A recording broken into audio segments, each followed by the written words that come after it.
quel est l'agenda de ceux qui nous imposent tout ça? Vu qu'il n'est pas sanitaire, vu qu'ils recommencent avec l'Ukraine, vu qu'ils recommencent avec l'énergie, vu qu'ils ont l'air de vouloir recommencer avec la question climatique, c'est quoi au fond qui les habite? Et là, nous sommes dans cet extraordinaire paradoxe qui est que d'un côté, ils le disent aussi ouvertement qu'il est possible, mais que dans l'état de déboussolement collectif dans lequel on est, c'est la meilleure manière de le cacher.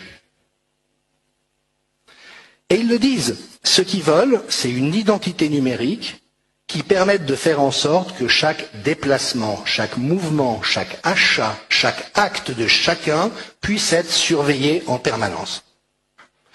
Et Yuval Harari l'a dit. Il a dit, cette crise du Covid a montré qu'on pouvait, pour des raisons d'utilité publique, faire en sorte que les gens acceptent d'être séquestrés à domicile et d'être limités dans leurs déplacements et surveillés en permanence. Concluant, l'expérience a été réussie. La crise en Ukraine, un ancien colonel des services secrets suisses, Jacques Beau, qui était le contact avec l'OTAN, dit publiquement « Tout ce que vous entendez par les médias mainstream sur la situation en Ukraine n'est que de la propagande ».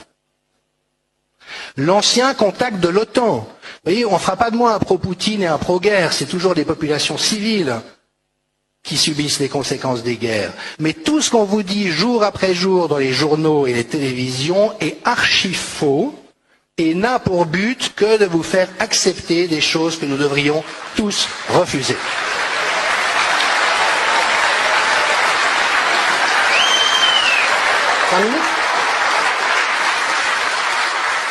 J'avais dit avec le Covid, mais attention, on est en train de saccager l'économie réelle. Et il suffit de se balader dans les villes en France aujourd'hui, on voit à quel point ça a déjà été saccadé. Avec les hausses du prix de l'énergie qui se profilent, vous croyez qu'il va y avoir combien de dizaines de milliers de faillites de petites et moyennes entreprises en France? Ça va être un massacre. Tout ça parce que l'OTAN a fait sauter des gazoducs avec la Russie, et les journaux osent dire on ne sait pas qui c'est qui a fait ça. Mais attendez, le sénateur Yves Pozzo di Borghio a dit, moi les journalistes me disent qu'ils savent très bien, ils n'ont pas le droit de le dire.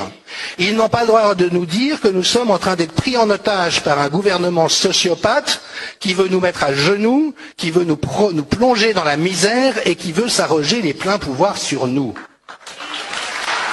Et c'est là, en effet, où il faut voir plus loin que la question sanitaire. Alors moi, en tant qu'anthropologue, ça m'intéresse parce que la question énergético-diplomatique avec l'Ukraine, c'est isomorphe du Covid. C'est les mêmes narrations, présentées de la même manière, avec la même pensée unique, la même agressivité contre les gens qui continuent de penser et de dire des choses intelligentes. Et puis la finalité de tout ça, c'est CBDC, Central Bank Digital Currency. C'est dans le pipeline, ça va sortir dans très peu de temps. C'est quoi? C'est que pour l'instant, quand vous faites affaire avec votre carte de crédit ou de débit, votre carte bancaire, vos transactions sont sécurisées par la confidentialité que vous accorde votre banque. Et puis, une fois par jour, les banques échangent toutes leurs transactions, sans dire qui a acheté quoi, mais les transferts se font, et ça recommence chaque jour. Le CBDC, ça veut dire qu'il y aura une banque centrale qui, en temps réel, saura quelle opération vous êtes en train de faire. Et donc peut intervenir pour bloquer la transaction. Donc s'il y a un confinement qui dit que vous n'avez pas le droit d'aller à plus d'1 kilomètre de chez vous, et que vous faites un achat à 2 kilomètres de chez vous, vous ne pouvez pas acheter. Si vous avez déjà acheté 200 grammes de viande une semaine, le 7e jour, vous avez dépassé le quota de 30 grammes par jour, vous ne pouvez pas l'acheter. Crédit carbone, crédit essence, crédit ceci, crédit cela.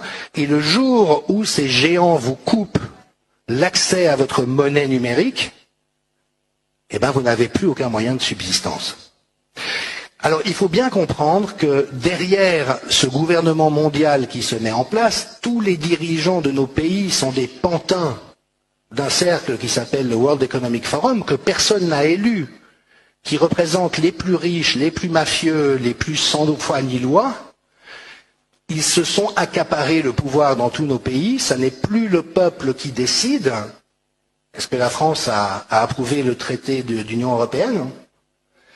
Mais ils s'en foutent. Hein. Peu importe ce que les peuples pensent. Dernier Premier ministre indien, anglais, pas indien, sorti de nulle part.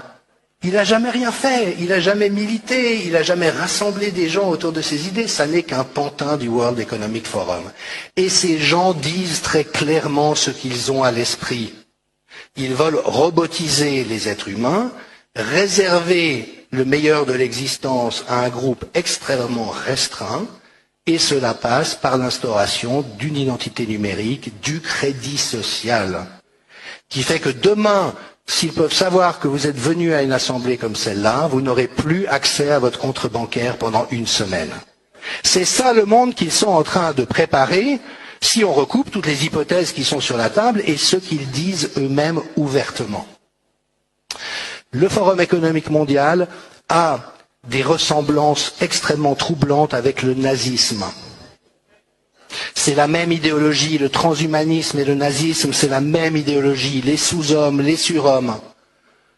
Le fait qu'il faut tout contrôler, qu'il faut avoir pris possession de la vie des individus dans chaque recoin.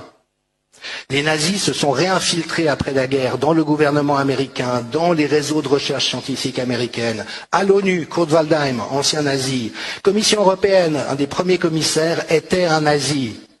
OMS, héritage nazi, George Soros, héritage nazi. On voit le nazisme ressortir de partout. Ce sont souvent les mêmes sur le plan héréditaire. Klaus Schwab est le fils d'un dignitaire nazi qui utilisait des prisonniers dans ses usines. Et ça est en train, Prescott Bush, le grand-père de George W. Bush, était un des principaux financeurs du régime hitlérien. Les Rockefeller étaient un des principaux financeurs du régime hitlérien.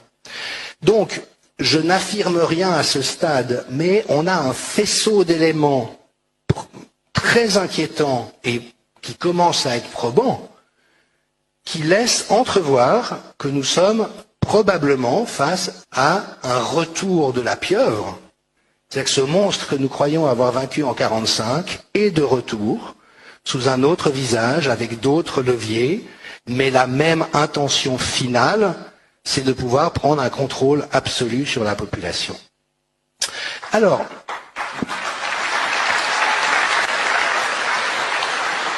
quelle est la ressource qu'il nous reste ? C'est celle de la présence. Nous devons être partout sur le terrain, comme vous le faites magnifiquement, devant les écoles, devant les hôpitaux, devant les mairies, devant les ministères. Être là et regarder les gens dans les yeux. Parce que quand vous avez en face de vous quelqu'un qui n'a pas peur, qui n'est pas enragé ou avec le fantasme de vous démolir, mais qui vous regarde droit dans les yeux en vous disant « mais c'est juste ignoble ce que tu es en train de faire et tu devrais avoir honte ». Il y a quelque chose dans notre humanité qui tient, et ça n'est que en nous appuyant collectivement sur notre humanité que nous y arriverons. Il faut envoyer des courriers aux directeurs d'hôpitaux, envoyer des courriers à la presse, après chaque article. Mais vous n'en avez pas assez de parler d'anti-vax, alors que l'expérimentation en cours soulève énormément de questions qu'il serait de votre devoir de traiter impartialement dans vos colonnes. Écrire aux écoles et aux directeurs d'école, il n'y a aucune étude au monde qui montre l'utilité du masque, alors qu'on sait que ça asphyxie les mômes, l'hypercapnie, et que ça augmente les infections de toutes sortes. Leur écrire, mais n'ayez pas honte d'abuser et de torturer ainsi les enfants, alors qu'il n'y a pas une seule étude qui justifie ce que vous êtes en train de faire. Et je pense que c'est vraiment dans cette voix haute, claire, forte, posée, et qui surtout n'a pas peur, et n'a pas peur de dire les choses, que nous avons une chance de les mettre en échec, parce qu'il va y avoir une explosion. Mon maître en anthropologie vient d'écrire l'ère des soulèvements, il va y avoir des soulèvements, il dit même le sang va couler. C'est triste, je ne l'appelle aucunement, mais quand vous maltraitez autant une population de manière aussi perverse, tôt ou tard, vous avez des flambées. Nous allons vers des temps extrêmement difficiles. Notre devoir à nous, c'est le calme, la clarté, la fermeté et l'irréductibilité qui, paraît-il, est une vertu gauloise. Merci.